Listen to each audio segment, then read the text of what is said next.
O'zbekiston Kongo o'yini o'z nihoyasiga yetdi. Ming afsuslar bo'lsinki, biz o'yinda mag'lubiyatga uchradik. Bu 3-o'yin, 3-o'yinda esa biz 3-1 ga yutqazdik.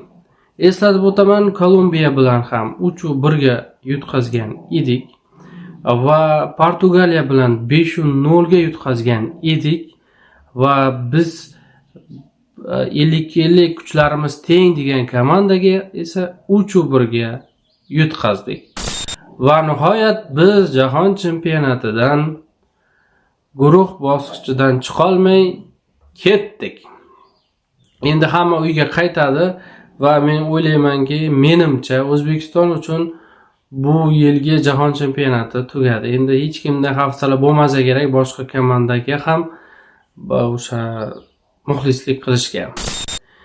Umumiy xulosani aytaman, bugungi o'yin yaxshi bo'ldi. Birinchi taym bizning g'alabamiz bilan yakunlandi. Ikkinchi taymda esa ular 3 ta gol urishdi. Bugungi o'yin aziz obunachilar Kongoning o'sha nazoratida o'tdi. Ko'p to'pni nazorat qilgan kongoliklar bo'ldi va ular bemalol o'ynashdi. Xuddi Portugaliya o'ynagandek chiroyli, bir-biriga paslari aniq, kirib borish ham aniq.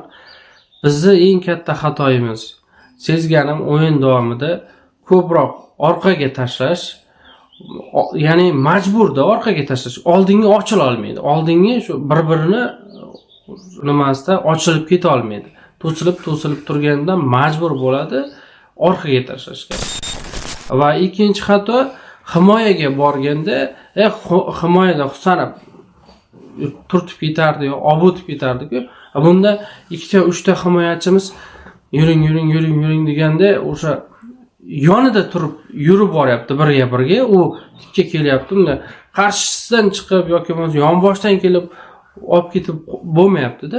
Prosta yonida 2 ta himoyachi bizni varatamizga qarab boryapti. U qaytmasdan boryapti. U yonidan shuni oyog'iga tepmasdan, to'pga tepmasdan orqaga qarab, orqachaga yurib borib yaqinlashib qolyapti. Keyin fursat bo'lganidan tepyapti. Juda ko'p marotaba tepildi. Hali ham ular bir toqqa, bir boqqa tepyotdi.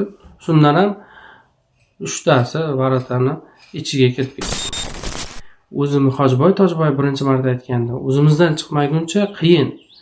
Murabbiy ham o'zimizdan chiqishi kerak. Chunki u his qilmaydi, begonada u.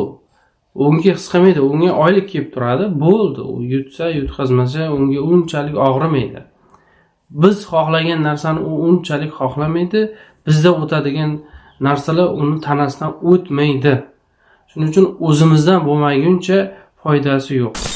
Birinchi marta qatnashayotganimizda ham hisobga olganda, ya'ni bu darajadagi futbolchilar bilan o'ynamagan bizning o'yinchilarimiz, shuning uchun bunchalik kuchli tayyorgarlik ko'rmagan.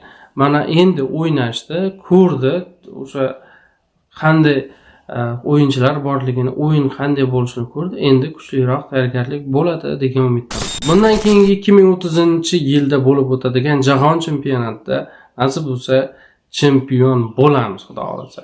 Chunki kamchiliklarimizni to'g'rilaymiz, murabbiy o'zbek bo'ladi va o'yinchilarimiz boya aytganimizdek o'yin qanday bo'lishini ko'rdi. Demak, raqiblar juda kuchliligini bildi. Endi bundan-da kuchliroq bo'lishga harakat qilishadi. Shu bilan biz yutamiz, xudo xohlasa. Aziz obunachilar, buguncha shu gap. Futbol temasi o'zbeklarga yopildi. Hammaga omad.